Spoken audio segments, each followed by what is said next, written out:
Quiero agradecer muchísimo a Carlos Valenzuela, secretario de la Comisión de Hacienda en la Cámara de Diputados, para que hablemos de algunos temas que son, creo, importantes. Este presupuesto de egresos del 2021 viene muy ceñido, tal vez ceñido como muchos otros no habían venido igual en la historia contemporánea de México. Y, señor secretario, te saludo. Carlos, ¿cómo estás? Buenos días. ¿Cómo estás, Pedro? Saludos a ti y a todo el auditorio de Central FM. Oye, mi querido ilustre veracruzano,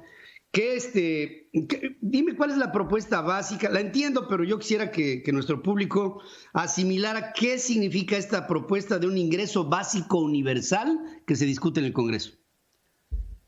Pedro, la propuesta de un ingreso básico universal es precisamente para darle un respiro a la ciudadanía en estos tiempos de pandemia, pero también en la pandemia que ha generado el propio gobierno en lo económico ante sus malas decisiones. Recordemos que el país ya venía con una recesión desde antes que nos atacara el virus del COVID-19, ya teníamos números a la baja. Estos pues se recrudecieron todavía en los indicadores a partir de las medidas de contingencia sanitaria, y pues lo que nosotros estamos proponiendo, y no solo es Acción Nacional, sino que es un grupo multipartidista de senadores de todos los partidos, incluidos senadores de Morena, donde lo que queremos es generar un programa con diseño, con medición, con reglas de operación, para poder apoyar con 3,800 pesos a las personas que cayeron en desempleo, a las personas que están atravesando por una crisis financiera. Esos 3,800 pesos, Pedro, es la misma cantidad que están recibiendo en este momento los jóvenes que no estudian y que no trabajan, y que por el contrario, pues nosotros vemos que ese programa no ha funcionado bien, no ha estado bien medido, y pudiéramos reforzar ese presupuesto que tienen las becas de los ninis, que son de 20,000 millones de pesos, lo podríamos ajustar y lo podríamos destinar a este ingreso básico universal, seguro del desempleo, como le quieran llamar, pero pues tenemos que reaccionar y darle un apoyo a la ciudadanía de manera temporal ante esta crisis, Pedro.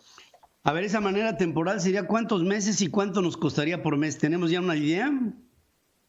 Tenemos un estimado de enviarlo por 6 meses.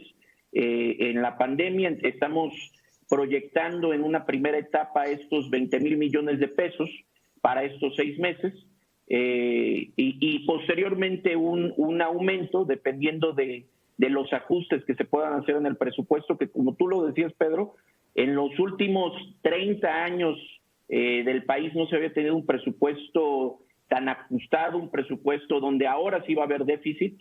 Es un presupuesto de más de 6,000 millones de pesos, donde desafortunadamente hay más de 700,000 millones de pesos que no se sabe de dónde van a salir.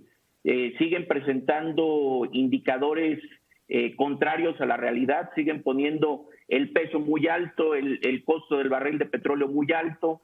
Vemos que será difícil cumplir esos compromisos, aparte de que hay un 7.1% menos en la recaudación. Entonces, ¿esto qué quiere decir, Pedro? Que es un presupuesto con déficit, y es un presupuesto que, como lo anunciamos nosotros en el mes de abril, va a tener la necesidad de recurrir a la deuda extranjera. López Obrador va a incumplir a su palabra y a su promesa de campaña de no generarle deuda al país. Recordemos que a principios de este año pues se filtró y se hizo público precisamente que el gobierno de la República había solicitado una línea de crédito al Banco Mundial, y pues bueno, con estos números que tenemos reflejados aquí en este presupuesto, pues es un hecho que este año el gobierno federal va a hacerse de más deuda a nivel internacional. Querido amigo, por último, esto es una propuesta y pues ya sabes que luego llegan y te mayoritean, ¿no?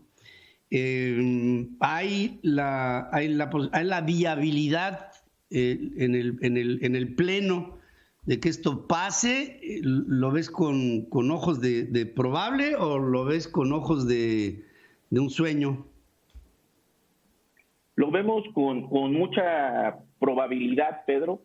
Afortunadamente vemos ya que en el grupo mayoritario de Morena hay muchísimas divisiones por el mismo proceso que atraviesan de renovación del partido. En la misma Cámara de Diputados podemos ver 5 facciones distintas de los distintos grupos que hay dentro de Morena, entre los ebradistas, entre la gente afín a Sheinbaum, entre la gente afín a Dolores Padierna. Hay una ebullición de rispidez en Morena, y también hay que reconocer que hay legisladores de Morena que pues están apelando más al sentido común que a la idea mesiánica de su líder, y que esperaríamos que podamos armonizar este apoyo, que sería un apoyo no partidista, sería un apoyo universal y que es muy necesario para esta crisis que estamos atravesando, Pedro. Es imprescindible, querido amigo, y estaré, si tú me lo permites, muy en contacto contigo para ver cómo es que esto avanza, porque, mira, esto es oxígeno, se está asfixiando, ¿no? El paciente, esto es oxígeno, y tenemos que evitar que el país se ponga morado, porque con esta crisis pandémica todos los países están dedicando un porcentaje importante de su Producto Interno Bruto a la recuperación, y México lleva dedicado el 0.7% del Producto Interno Bruto, cuando otros países andan por el 25%. O sea, es impresionante la diferencia abismal entre unos y otros. Y con todo ello, te deseo que des una muy buena pelea. Estás en la comisión adecuada, estás al frente, tienes un liderazgo, y te pido, por favor, que no quites el dedo del renglón. Los mexicanos requieren de esta ayuda, y nosotros estamos en la necesidad de conseguirla a como toque. Estaré pendiente contigo. Mi querido Pedro, muchísimas gracias, y si me permites nada más resaltar la incongruencia de este paquete económico.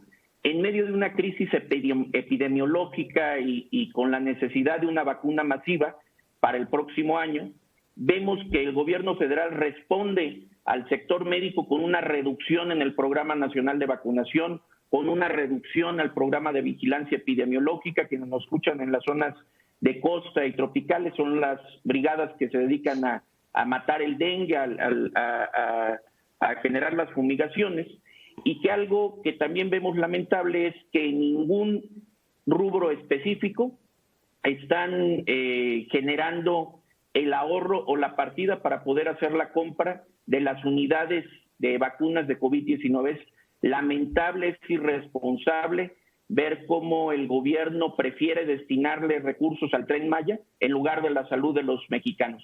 Pedro, seguiremos dando la lucha, y desde aquí también le mandamos un saludo a las personas que valientemente están enfrentando al presidente de la República desde el movimiento de Frena.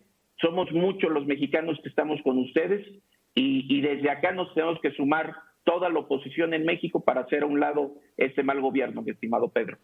Gracias, querido amigo, te mando un abrazo, y próximamente espero tener la oportunidad de platicar otra vez contigo. Te abrazo. Mi querido Pedro, un abrazo de regreso. Gracias.